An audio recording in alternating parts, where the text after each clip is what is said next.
Good morning, viewers. Welcome to Frankly Speaking with Vibhuti.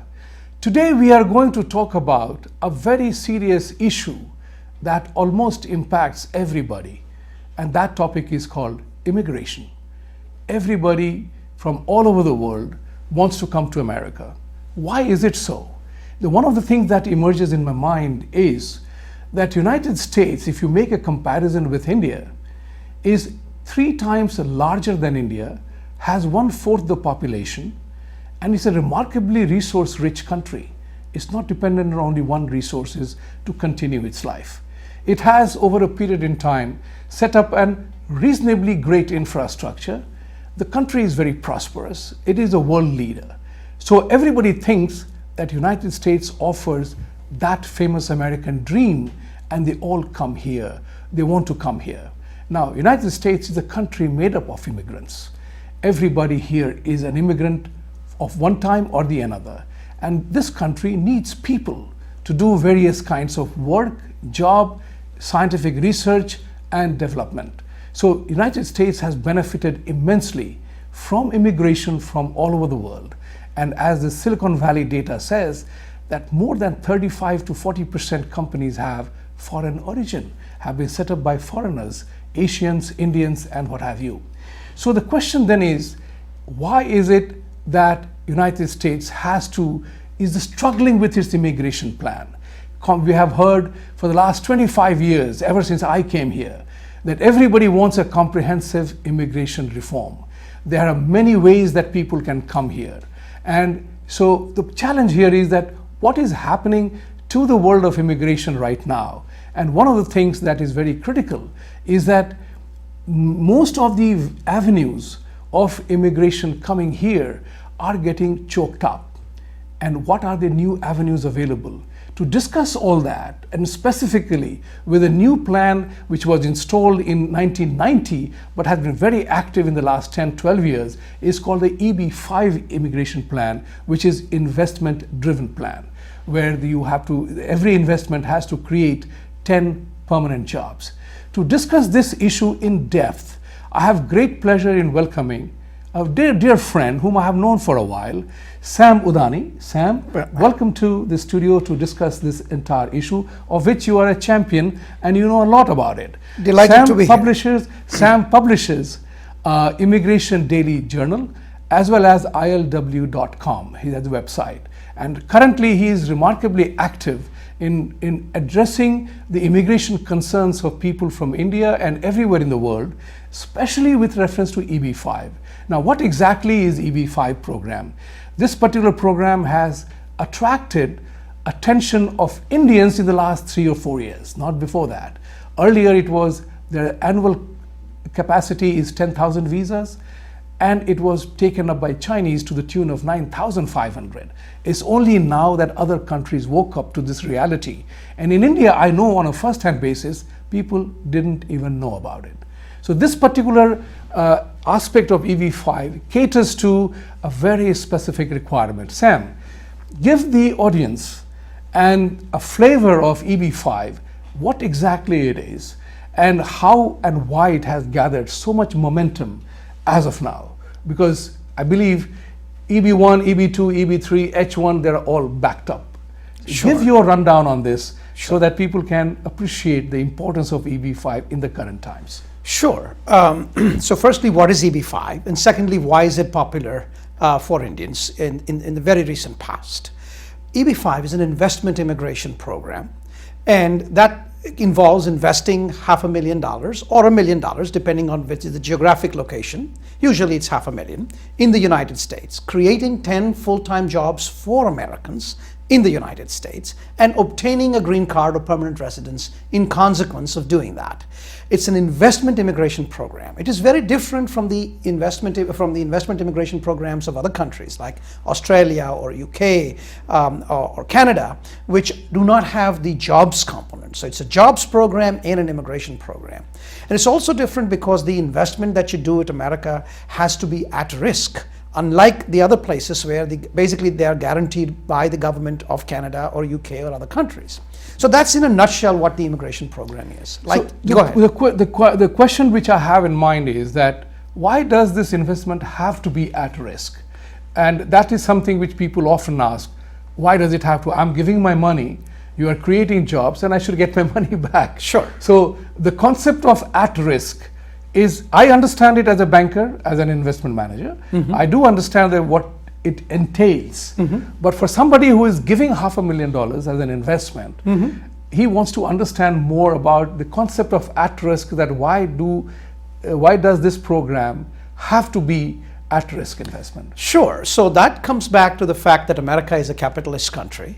And unlike the other countries who set up their programs where the investment is with the government itself and is backed by the full faith and credit of the government, the United States requires investors who seek permanent residence to take a risk in the American economy and create jobs in market conditions.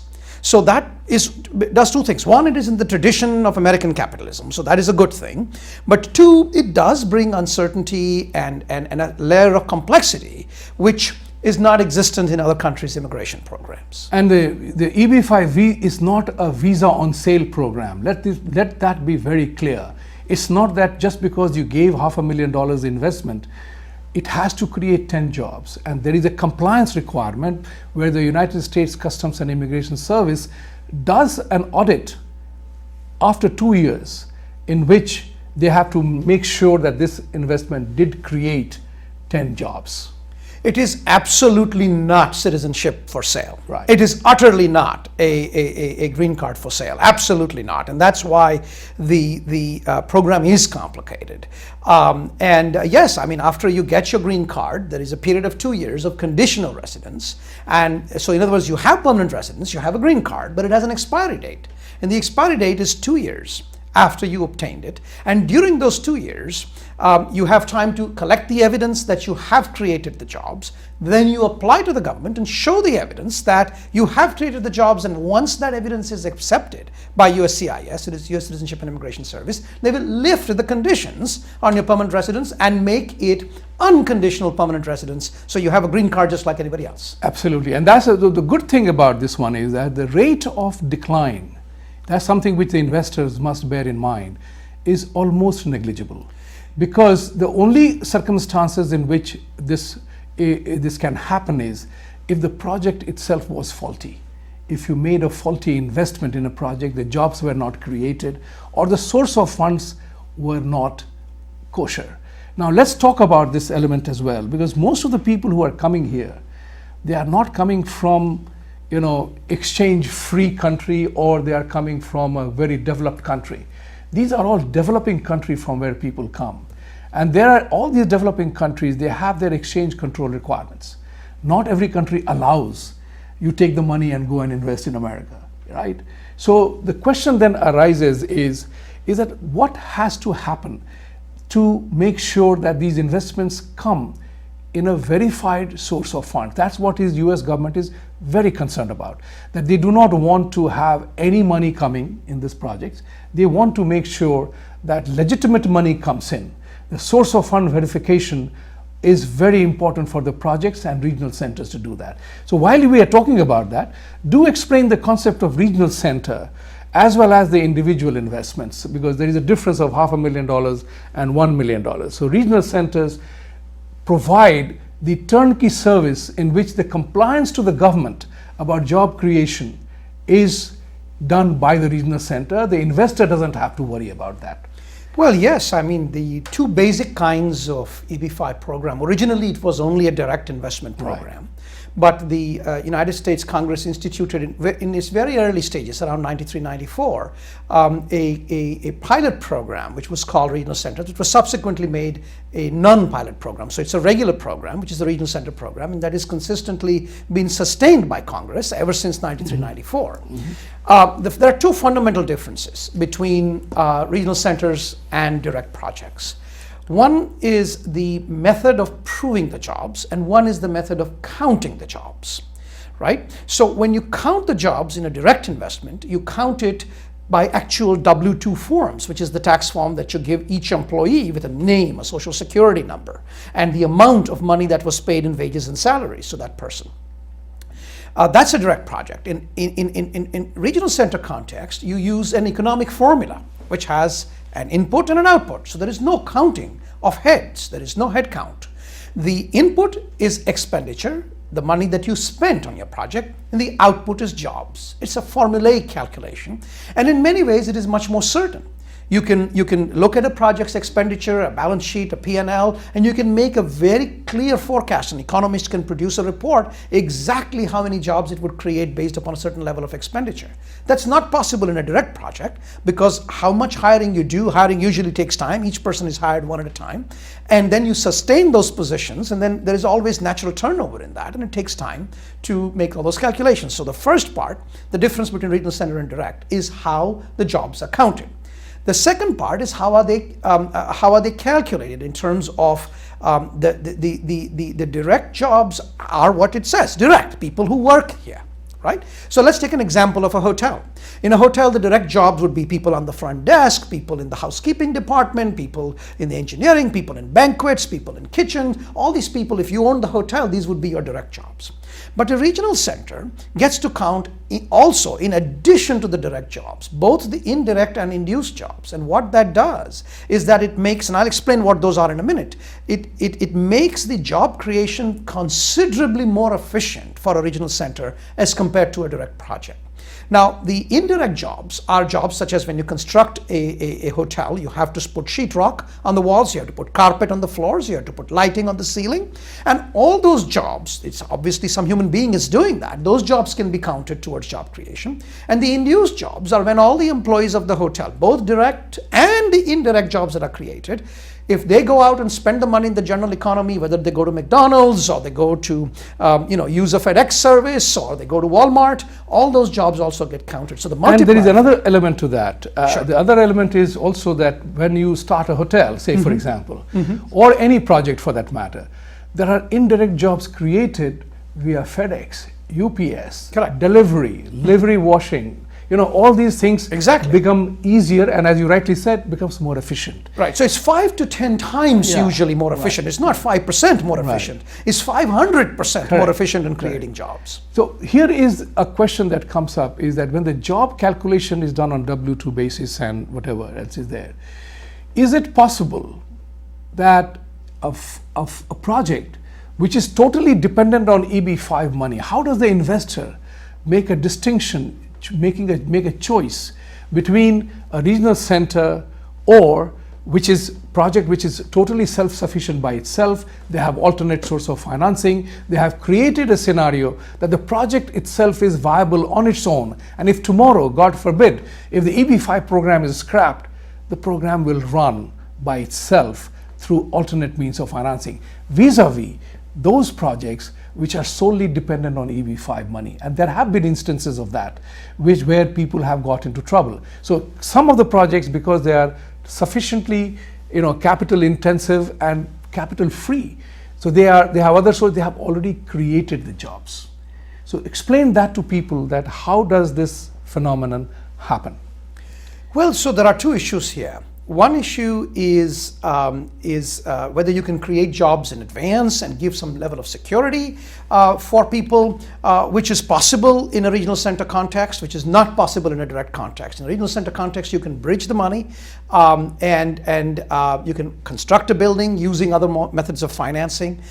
In a direct project, it's often hard to do because you have not even, it's an operating company, and bridging the capital is possible, but much harder to do. It's much more common to see that in a capital stack for a real estate project in a regional center context.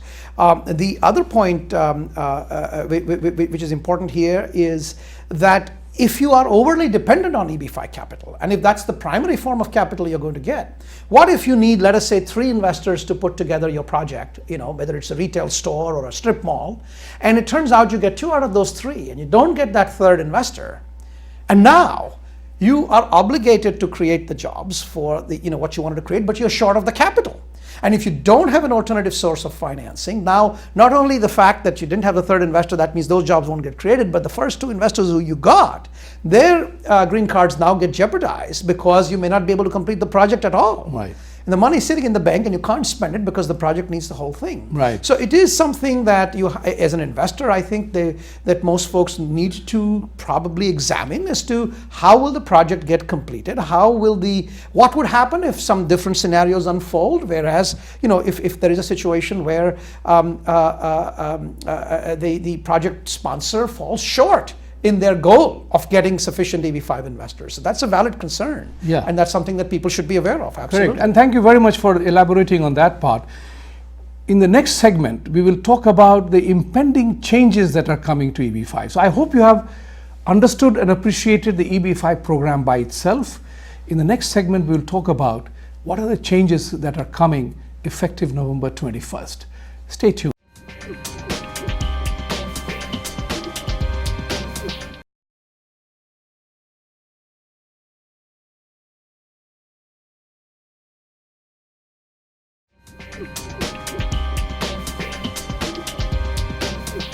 Welcome back. Continuing our conversation on EB5 immigration plan, one of the things which is happening, this particular program was brought about in 1990. Ever since then, it has never gone through any changes. Even the investment amount remains the same that was fixed in 1990. Adjusted for inflation itself, the amount needs to go much, much higher. A change is coming. Effective November 21st, the amounts of investment is going to go up for a regional center from $500,000 to $900,000. $900,000 in a targeted employment. Targeted employment, yes. And in the individual direct investment is going from $1 to $1.8 million. Correct? In the non-targeted employment areas, yeah. It would be 1.8 million. Yeah, 1.8 million. So I'm not going to the technicality of targeted or non-targeted, but if you invested the amount, the segment that you were investing $500,000, that will go up to 9. The group that was direct investment is going up to 1.8. There are certain tightening of belts coming for the project managers. For the investor, of course, the amount goes up. So to discuss that, Sam, I would like to ask you that how definitive is this agenda that the amounts will change from November 21st? Because in the past 3 years, I have seen the can kicked forward all the time through a process of continuing resolution, because the president got elected, the budgetary tussles were going on between appropriations committee and whatever else that is there, and the fact that people have been talking about comprehensive immigration reform. So tell us, share with us the update on what are the critical changes that are coming, whether it will happen or the can will again get kicked forward. Because a lot of people keep sitting on the fence deciding. And the experience of the past 2-3 years has been that a lot of people have told me, don't worry, wo phir aage badh jayega aise hi. Because US government can't afford to increase the amount, because it's a win-win situation for everybody. You get expedited green card, you create 10 jobs, and you make investment, and a target area develops. So that is the nature of this particular country's efforts to bring in employment and job when they talk about job creation. So share with us the latest updates and what is it that is going to happen, and is there any remote chance of the current thing continuing as is? Well, there is a black and white issue here. There is no gray area. The regulation, which is the first revision of the EB5 regulations in more than 20 years, is going to effect on November 21st. That cannot be stopped. No one can stop it. Mr. Trump cannot simply issue an order to stop it. Under the Administrative Procedure Act, it is a final regulation. Nobody, the Secretary of Homeland Security, the head of the USCIS, at this point, it's too late to stop the change. The change is coming on November 21st, whether we like it or not. So that's point number one. But that's regulatory change. And as I mentioned, it's happened for the first time in more than 2 decades. But there have been numerous attempts in the past, which you refer to. Those are legislative changes. It's like Indian Parliament. The American Congress can also change the law if it wants to on any issue. There have been a number of attempts made to change EB5 laws in the United States. None of them have succeeded. So if people have been hearing that there will be a change, there will be a change, there will be a change, that mostly refers to the various legislative vehicles that have been floated from time to time. So at this point, Congress, even now there are people who are trying to get Congress to act. But as we all know, to get Congress not to do anything is a million times easier than to get them to do anything. So at this point, unless Congress intervenes, which is highly unlikely, extremely unlikely, we are going to have a change on November 21st. And the change basically has two components. Shall I describe the two components? Yeah, please do that. Okay. So the two basic components. One is that the minimum amount in TEA goes up from 500 to 900. Most of the investment, more than 99% of it has been coming at the 500,000 level, not at the $1 million level. So the $1.8 million need not concern us. So it's going up from 500 to 900, and that's as a practical matter. And secondly, the definition of TEA will be considerably tightened after November 21st. So many of the projects currently in the market will no longer qualify as a TEA project. So it's going to be a very different market. I don't think anybody knows what that market will actually be like. But right now, if someone goes ahead and makes an investment today, everyone making an investment up to November 20th will be grandfathered for the purposes of EB-5, which means that so long as your application is in the hands of the USCIS as of November 20th and gets receipted with that date stamp on it, then all the laws that apply today, all the conditions that apply today, including the investment amount, including the TEA, including everything, you are grandfathered, you're frozen in time, you don't have to worry about the new changes, you can do it at the current existent amount. And it's the same green card. If you can get that same green card for 900,000 or for 500,000 at risk, believe me, I think 500,000 is common sense, makes much more sense to do. Actually, one of the investors told me that how does it matter? The project is good, I'm getting a rate of return, so whether I invest $500,000 or 900,000 doesn't matter to me. I said, look, if you want to make an investment for the same green card, make an investment of 500, and if you have 400 extra, buy an apartment in Manhattan for your kid. It's a much smarter way to do it. And he said, oh my God, I never thought about it from that point of view. Certainly. So that's a good point that, if you're getting something for $500,000, why invest 900 for that? Exactly. Of course, you get your money back, but then your money is locked in for as many years Certainly. as the program desires. Now, the other part is very important. The program as is expires on September 30th. Am I right? The regional center statutory authority expires on September 30th. This is roughly the 25th time that it is expiring within the last 9 years. Correct. But that has absolutely nothing to do with any kind of change or any kind of worry that anyone should have. Does the government have to issue a continuing resolution to continue till November 20th or 21st or 22nd? Congress has to act. Is it automatically deemed to be done? It's both. Let me explain. Congress has to act. So in that sense, Congress has to affirmatively produce a statute extending this program. But this program is not an exception. There's 30, 40, 50 such programs in the Department of Veteran Affairs, in the Food and Drug Administration, in the Department of Commerce, in the Department of Energy, which have expiry dates, and Congress routinely extends those programs coterminously with the federal budget. And there is no reason to expect that that will change. There's been 25 extensions. There's no reason to worry that this 26th or 27th extension, whatever that number is going to create a problem. Right. So people should rest assured that we will have a program after October 1st. We will have a program after. That's correct. That's and it will right. be under the same terms and conditions until November 20th. Right. But that's when the big change occurs. Now, this throws up a very important question. The question is, generally, it takes about 30 to 60 days to submit a completed application, I-526, after ensuring the verification of funds, source of funds, transfer of funds. Is not that you wake up and transfer the funds, because there has to be source of funds verification done. And what do you think, are people going to submit blank applications or incomplete applications just to meet the deadline and get in the line? What will be the implication of that? Because the most dangerous thing that can happen to investor is that you submit an incompleted application in the hope that nothing will happen. Hamara application nikal jayega.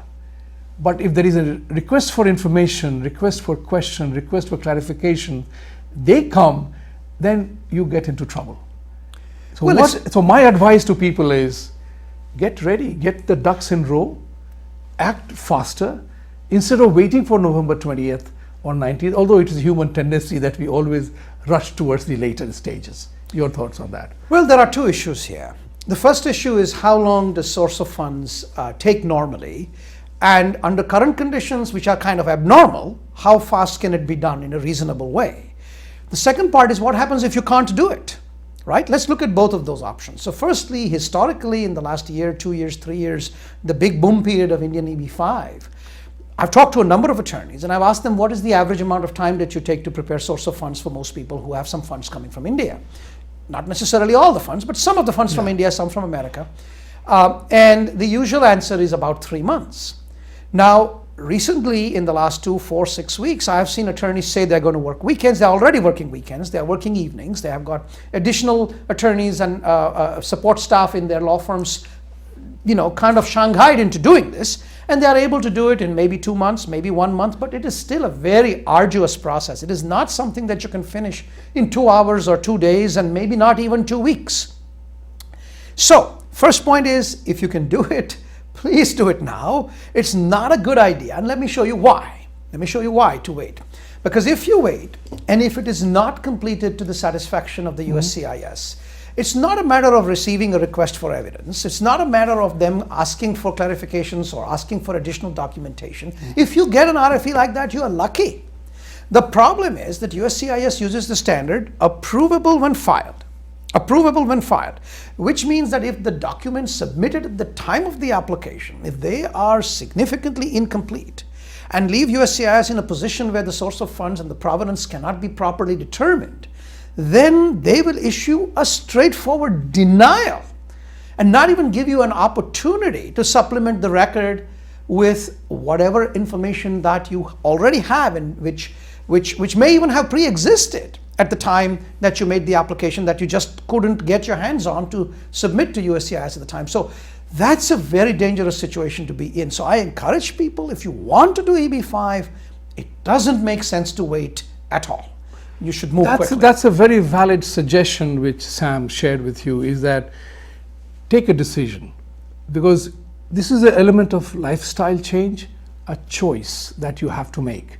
Whether it's your son or daughter coming for higher education or migration for self and family. And by the way, this program is available to husband, wife, and children under 21. So all children under 21 come into this entire package. So if you have to decide that, and if you feel that I need not come because my business is doing well, but your children can come and study here. The students here, they benefit a lot because they then become part of the common pool. One of the experiences that we had was that a lot of Indian students make a definite effort to take the EB-5 option if their parents can afford it. Because that's where the challenge lies. Because in the Indian context, what happens is, if you are applying for any US university from the India pool, you are competing within a highly qualified pool of Indian students. But when you come here, when you are here, you are now part of a general pool of all Americans. That's something which, when told to people, they figured it out, oh my God, that makes a difference. Well, I would like to comment on that. Please do. It's much more than that. It's not just that your chances of admission to highly competitive colleges and universities get enhanced if you are not in the foreigners pool, but in the American pool, which you will be once you have a green card.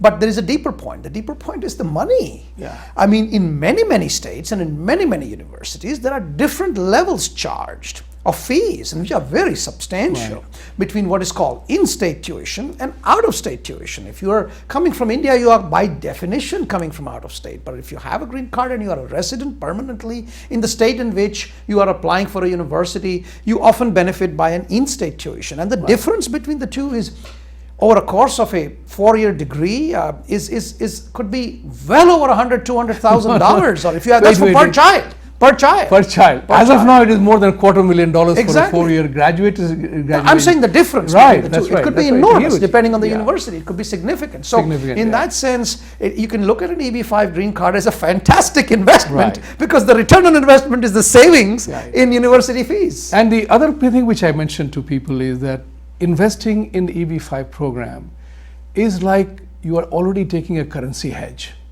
Remember, rupee depreciates every year to the tune of anything between 3 to 5 or 7%. If your investment is here, you are already into dollars. You have converted your rupees into dollars, so you are getting back at the end of your designated period the dollars converted to rupees or any other currency you want. Stay tuned. We will talk about a lot more right after this short break.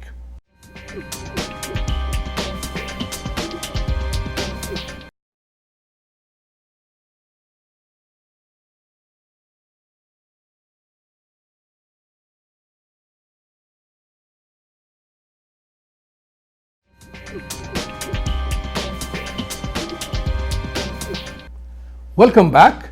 In this final segment, we are going to dive still deeper into the EB-5 program. In my opinion, what I have found is that when I came to this country, I came on L1. As an American Express employee, I had an intra-company transfer L1. At that time, when I decided to stay back, L1, H1, they were rather quick to get. You could easily, move from one state to a status to another status, rather with great ease. Even from H1 to green card was not too long a time taken. Now, the time taken is huge for H1, EB1, EB2, even EB1, EB2 for Indians has a wait period of 6 years. Oh, no, it's much more than that. I mean, that is something, yeah. The concept, we were talking about it prior to the program, and when Sam told me there are certain categories has a 100-year wait, well, now you know what to do compared to 2 years, which is a chance right now under EB-5 that you can get a green card. It does open up a whole new world for the investor, for the family. And a lot of students here are also converting their student visas directly to EB-5 and H1 too. Those H1 guys who have been here for a long time, who had opportunity to save, they are moving into EB-5 category. But give the people a glimpse of why EB-5 today is the best option vis-a-vis everything that is available other than lottery. Well, the lottery is not available if you're born in India. Right. The diversity visa I'm lottery. talking about lottery, even H1B is a lottery because so many applications come, there are 65,000 seats. Correct. So even that is a lottery. That is correct. So I was referring to green card Right. lottery, and that is the diversity visa lottery for which only if some countries are eligible. India is not one of them. Right. Okay. So if you're from Pakistan or Bangladesh, you're eligible for the lottery, but not from India. Okay, so let's look at the ways in which a permanent residency or a green card can be obtained for people from India. The easiest way is always marrying a US citizen. And I mean, if your heart calls you to fall in love with someone who is an American citizen, then that has always been the fastest way, and that remains true. Still so. It is still so. Right. It is still so. But again, many people from India who want to make a life here are already married and have families, and that is, of course, not an option open to them. And so what are the various ways available? So I will make one general commentary and then one specific commentary on EB-5. The general commentary is that the American immigration system, the American immigration laws have not been updated for more than 2 decades. And it is gradually coming to a halt. It's like if you don't put oil in your engine, it gradually becomes worse. And that's what's happening to the American immigration system. If you take an example of family-based fourth preference, FB4 for Philippines, which means if you are a US citizen and your brother or sister was born in the Philippines and you want them to join you here and get a green card, the retrospective wait, which means people who are getting their green cards today in that category, are already waiting more than 30 years. But the prospective wait, which means how much you will wait if you were to apply today if you were in that category, is over 150 years. What time is it for Indians? Now, if you look at Indians for EB2s and EB3, so Indian FB4 is also several decades. 7 decades. Several decades, right? Yeah. But let's look at EB2 and EB3 for Indians, which is the most common categories used by people from India who have come here on an H1B or some other kind of work visa. And it's been traditionally for the last 10, 15 years, or maybe even more, maybe 20 years, the primary way in which many people from India have obtained permanent residence and green cards in America. And that's been EB2 and EB3. Now, the retrospective wait for EB2 and EB3, and you can downgrade and upgrade, so those two are interchangeable categories. The retrospective wait is about 10 years. So people feel like, okay, if I apply, the prospective wait will also be 10 years. But that's not true. And the reason that's not true is that people keep applying, and more people keep applying as they figure out a system works. And therefore, the curve is not a straight line, it's exponential. And because it's exponential, the prospective wait is not 10 years, it's somewhere between 75 and 125 years. That's a very, very, very long time. it's highly unlikely that anybody here in this program is going to be around, when their green card number comes up. Right. Now, some people tell me, my 4 grandparents all live to be beyond 100. I have great genes, and that's good for them. But it's not a practical But that is way. very specific to that gene. Correct. Not for relevant It's for not a everybody. practical thing that Right, most people right. can count on. So, unfortunately, the American immigration system for employment-based immigration from India for EB2 and EB3 is broken down, and there is no prospect for people to get it in any reasonable period of time until Congress chooses it fit to change the laws. So until then, the EB5 offers a much faster way. There is a considerable wait in EB5 too, because people are, in the last 18 months, lots of people from India have been applying. So it's no longer immediate. There is a waiting period. 2 years, it is about 18 months to 24 months would be a safer bet to make. Well, that but was if the retrogression sets in, it has set in as of July. As of July, we have retrogression. Okay. So what happens is that now it's most attorneys and the State Department says 8.5 years. I disagree with them. I don't believe their calculations are accurate. But that will change. Most attorneys say 5 to 10. But that will change after November 21st because the threshold gets higher. Then there will be a definite lull in the period. In the long run, yes, but not in the short run. Not in the short run. In the short run, because all the people who apply between now and November 21st would first have to get out of the system before those numbers come down. Right. So, in other words, if people say, well, I'll wait until November 21st, I will invest the higher amount and I'll get my green card faster, I don't think so. That's not happening. That's certainly not happening. Correct. But the important part here is that there is one little clarity that people need in terms of source of funds. People have investments in real estate, apartments, stocks. So right now in India, what has happened is because of the stock market tanking, the real estate being at battle against corruption and RERA coming into play, people are no longer have the same flexibility to utilize those assets to take money out to invest here. So is it possible that there people from here can give a gift? What are the options for covering the $500,000? Well, I mean, the sources can be diverse. They can be multiple. They can include loans, if they are secured especially. They can include gifts. So there are a number of different sources that people get. You should work with a qualified immigration lawyer, someone who has experience in putting together the documents, proving the sources, and proving the path of the funds from India to the United States. But absolutely can be done. I mean, you shouldn't... Insofar as gift is concerned, that's one of the most tricky areas, because you mentioned about that if you have an NRE account from here, it can be used. The question arises that, let's say for example, your brother wants to come here, you are here, you have money here, you can give him a gift. Absolutely. Brother to brother gift can be there. Absolutely. Can a friend give a gift? Is that because the incidence of ownership, the incidence of interest, the consideration for gifting a loan or making a gift is important. Because as a banker, I can say that. What is the consideration for doing this? Love and affection can't be a consideration for giving $250,000 gift. Well, as they say, if you have a friend who gives you $500,000, maybe I should have that friend too. All of us should have a friend like that, right? So that is something which is true. But there is the principle is very simple. A loan is a loan and a gift is a gift. That's it. Right. A loan can't be a gift and a gift can't be a loan. Right. But you can certainly obtain loans, especially when secured with your own property. And you can certainly obtain gifts. And that property could be in India. You can obtain a loan in the United States against property in India. There's nothing wrong with that. And you can obtain a gift too. But you couldn't confuse them. If you say, my friend is actually giving me a gift, but in the side you have an agreement with your friend that you are going to give him the money back, that's not a gift. Right. A gift is a non-recourse transfer of funds.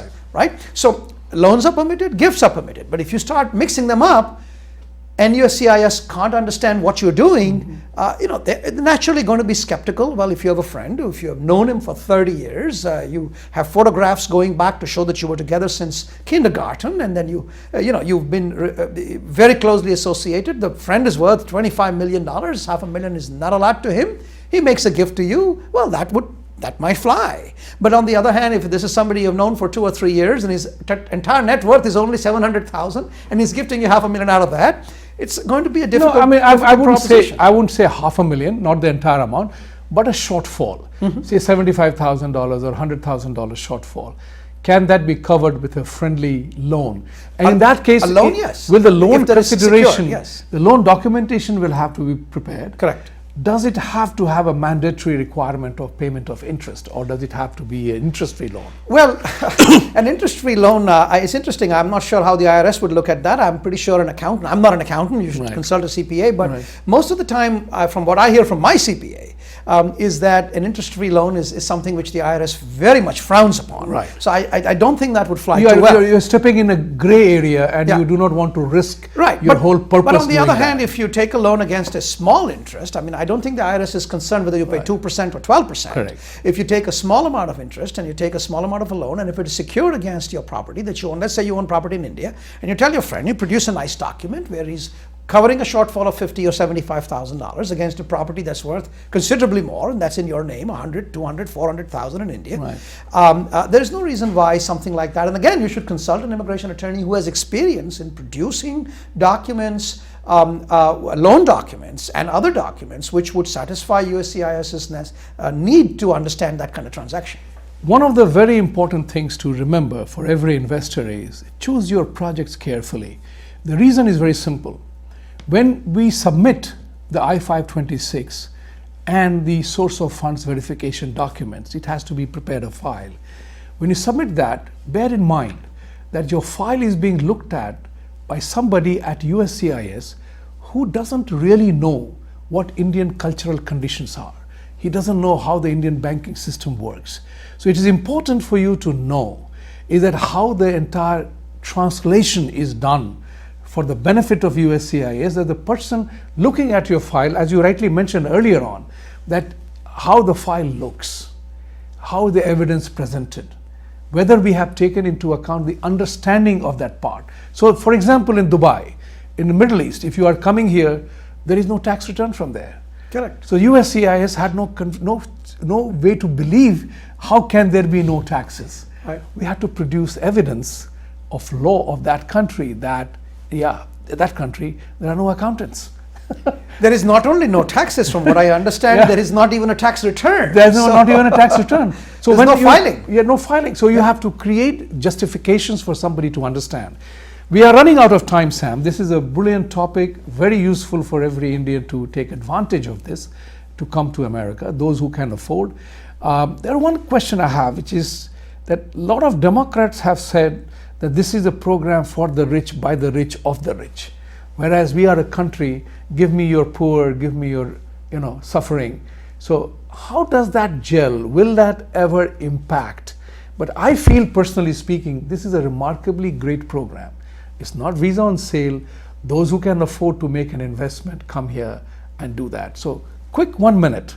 Sure. Do you think that the program is under threat politically? No, I don't think the program is under any threat whatsoever politically. It has had historically high levels of bipartisan support. And it's true that 1 or 2 members of Congress who are Democrats have been critical of it. And by the way, that's been true for 1 or 2 members who are Republican. Right. But every time this comes for a vote on the floor of Congress, the usual vote is 80-90% in favor. Yeah. And if you went to US Congress and said, do you like vanilla ice cream? You're not going to get an 80-90% yes. Right. So it's, in fact, I would not be worried at all about the US Congress supporting it. I think the US Congress has 100% support behind the EB-5 program. Well, that's brilliant. And with these words, we will end the program today for the simple reason that everything has time bound. So just remember, if your friends and family are considering EB-5, don't wait till November 20th. Remember, it takes preparation for everybody. It's your investment, it's benefiting the project, it's benefiting the business. US government wins because a regional area develops, jobs are created, you get an expedited green card, you get the benefits of living in America, and you created a choice. If you are part of this, you have a choice to say no tomorrow. But if you do not take part in it and sitting on the fence, then you lose the chance, and that will not come back again. Thank you. Have a great weekend, and talk to you again soon.